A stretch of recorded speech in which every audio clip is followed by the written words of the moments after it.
Welcome back, everybody. Derrick Sue, your East Oakland advocate.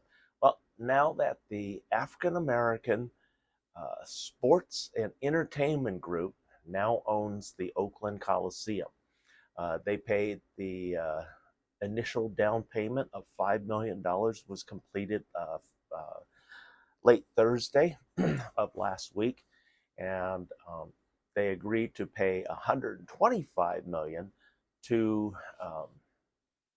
John Fisher's group for their half of the Oakland Coliseum. And so uh, the African American Sports and Entertainment Group showed off a conceptual idea of housing, affordable housing around the Oakland Coliseum. And that's what I want to talk about today, because there's a lot of issues, not only in the Coliseum area, but the surrounding areas in terms of flooding.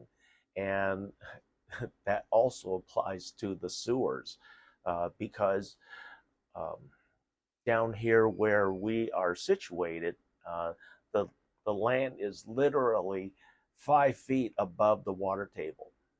And so when just uh, putting the sewers in, uh, even if we have massive ones, literally, there's a storm drain that you could drive a Volkswagen Beetle from one end to the other, and it overflows in the winter. So uh, the thought of affordable housing, adding any significant number down here, is ludicrous at this time, without um, taking a serious look at how we're going to deal with the current flooding situation. And then if we add in, say, even 5,000 additional affordable housing units, how are we going to already deal with the massive sewer issue that existed from the time that the Oakland Coliseum was first constructed back in 1965? So this has been an inherent issue with the area, because all your sewer lines are going to sit well below the water table. And so that doesn't flow very well if you know plumbing, because water only flows downhill. And if there is no downhill and you're already underwater, that's a serious issue. And I live in the area here on along Hawley Street, and on the other side of Hawley Street, across from the BART parking lot, is a constant flooding issue. One, with the storm drains, and two, they found that there's some issues with the building sewer system. And this is a brand new building, which um, was put in place after a warehouse burned down back in 2018, 2019. And so the landowner decided to put in an apartment building.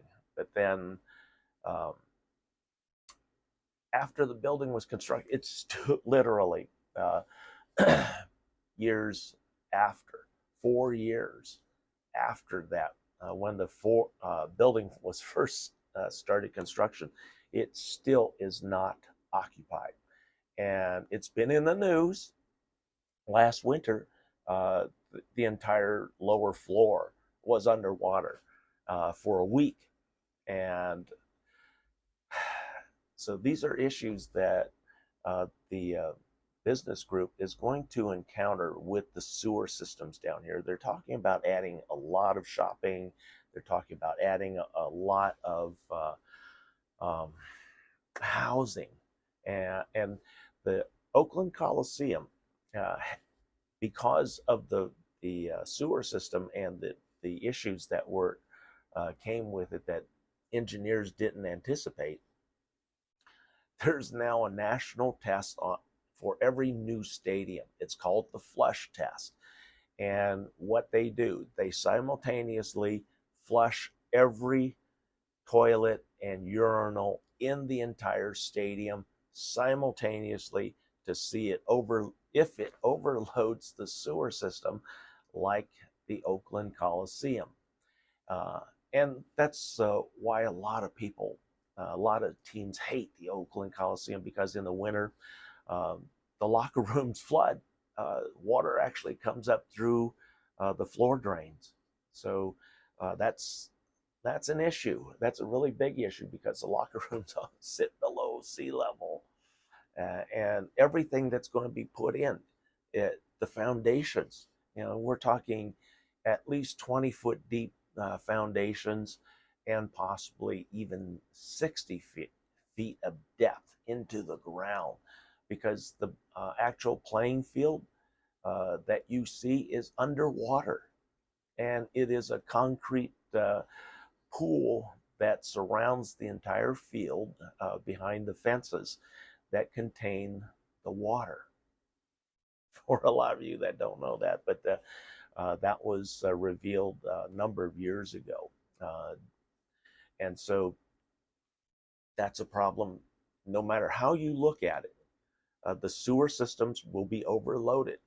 It's right now there's storm drain sewer systems that, like I said, you can literally drive a Volkswagen through. How do I know? Because I worked at East Bay Mud back in the mid 80s. I wasn't part of the street crew. I knew a lot of people on the street crew, but we were a maintenance crew for the pressure regulators throughout the entire EB Mud system. And so this is how we regulated the pressures coming into your business, your homes, not at the street pressure. We dialed, these are lines that come off the street pressure lines at 135 PSI, and it brings it down to 30 to 35 PSI when it comes into your business or home.